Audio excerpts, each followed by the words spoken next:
Саламатсыңдар ма балалар? Қазақ тілі сабағына қош келдіңіздер. Бүгінгі өтетін сабағымыздың тақырыбы и, қысқа и әріптерінің жазылуы.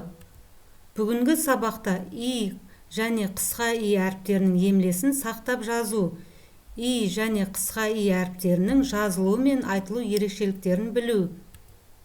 Алдымен мына бейне жазбаға назар аударайық. И қысқа и дыбыстары. Қазақ тілінде и дыбысы дауысты дыбыс. Дауысты и дыбысы жуан да жіңішке де айтыла береді. И, қи, қиын, жиын, тиын. Ки, киім, жиі, тиін. Дауысты и дыбысының жуан не жіңішке айтылуына сол сөз ішінде дауысты дыбыстардың да әсері бар. Мысалы, ширақ сөзінде и дыбысы екінші буындағы а дыбысының әсерінен жуан айтылса, ал ширек сөзінде екінші буындағы жіңішке е дауысты дыбысының әсерінен и жіңішке айтылғанымен и дыбысы дауысты жіңішке болады. Қысқа и дыбысы дауыссыз дыбыс. И әріпі дауысты дыбыстан кейін жазылады. Мысалы, ай, ой, үй. Қане, жаңылтпашты бірге айтайық. Ай, айдарбай, ермүйіз сиырыңды үйіне айдай бар. Ал жаңылтпаштағы и, қысқа и дыбыстарына тоқталайық.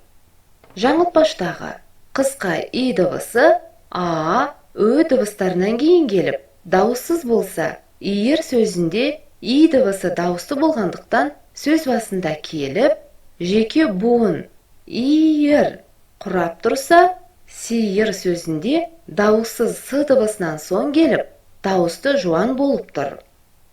Ай, айдарбай, мүйіз үйіне айдай бар сөздерінде а, ö дауысты дыбыстарынан соң келіп, қысқа и дауыссыз дыбыс болып тұр.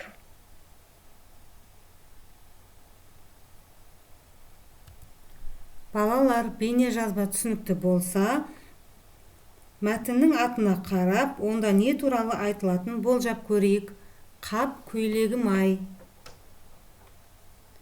Жазда Дәукен атамның ауылына бардым.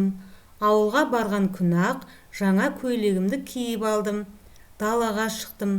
Тұраш пен Сапаш доп ойнап жүр екен. Олармен былтыр келгенде танысқанмын. Сапаш мені байқап, «Әнеш, кел, доп ойнаймыз» деді. Анамның көйлегіңді кірлетпе деген есіме түсіп, ойынға қосылмай тұрдым. «Көйлегім кірлеп қалады деп қорқасың ба?» деді Тұраш. Ұялып кеттім де, «Ал ендеше» деп ойынға араластым. «Мен қақпаға кеттім» деп Сапаш жол жиегіндегі екі кесек белгінің ортасына барып тұрды. Жақындап барып, ышқына тептім. Гол! Сапаш допты ұстаймын деп шалқасынан құлады. Бір кезде қарасам, ақ көйлегімнің өңірі сатал-сатал болыпты. Қап, көйлегім ай. Балалар, мәтін түсінікті ме? Мәтіннің мазмұны бойынша қойылған сұрақтарды жалғастырып көр. Әнеш жазда қайда барды? Ол үстіне қандай көйлек киді? Әнеш не үшін ойынға араласпады? Ол көйлегін қалай кірлетіп алды? Міне осы секілді сұрақтарды өзің жалғастырып көр. Балалар, мына жейдені сипаттап көрейікші. Көйлек қандай? Көйлек көк, жаңа, әдемі, тағы қалай сипаттауға болады? Өзің ойланып көр. Жаңа ақпаратқа назар аударайық. И дауысты, қысқа и дауыссыз дыбыс. И әрпі сөз басында және дауыссыздан соң жазылады. Жиек, би, ит, иса. Ал қысқа и әрпі дауыстыдан кейін жазылады. Мойын, мейіз, ай, қайыс. Ал енді балалар 34-ші жаттығуға назар аударайық. Суреттерге қарап, балалардың не істеп жатқандығы туралы әңгімеле. Өзің киімдеріңді қалай таза ұстайтының туралы айт. Мысалы, Айжан киімдерін жуды. Айдос аяқ киімін тазалады. Ары қарай қалай құруға болады? Суретке қарап, өзің әңгімелеп көр. Балалар 35-ші жаттығуға қарайық.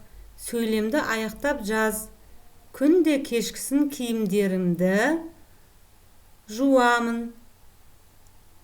Немесе күнде кешкісін киімдерімді тазалаймын. Мектеп формасын таза ұстаймын. Өзімнің аяқ киімімді тазалап қоямын. Ал өзің қалай сөйлемді аяқтар едің? Өз ойыңды айт. Есіңде болсын, и дыбысының алдында естілгенімен олар жазылмайды. Мысалы, киім, қиын, жиын сөздерінде дыбыстар естіледі, бірақ олар жазылмайды. Балалар сөздердің қатесін тауып, түзетіп жазып көрейік. Тақия, киім, әшекей, көйлек, жейде, сақина. Ал енді дұрыс нұсқасына қарайық. Тақия, киім, әшекей, көйлек, жейде, сақина. Балалар сөздердің қатесін түзетіп жаздық. Қандай айырмашылықты байқадыңдар? Өзің ережеге сүйеніп, ойланып көр. Ал енді балалар 37-ші жаттығуға қараймыз. Мұнда сурет бойынша сабан той, күзгі жиын терім, ұлттық киім, үкілі бөрік, кимешек, тақия, күй тарту сөздермен өзің мәтін құрап жаз. Балалар, өзіміз бағдаршам әдісі бойынша өзімізді бағалайық. Бүгін сендер сабақты меңгерді деп ойлаймын. Сабақ аяқталды. Сау болыңдар балалар.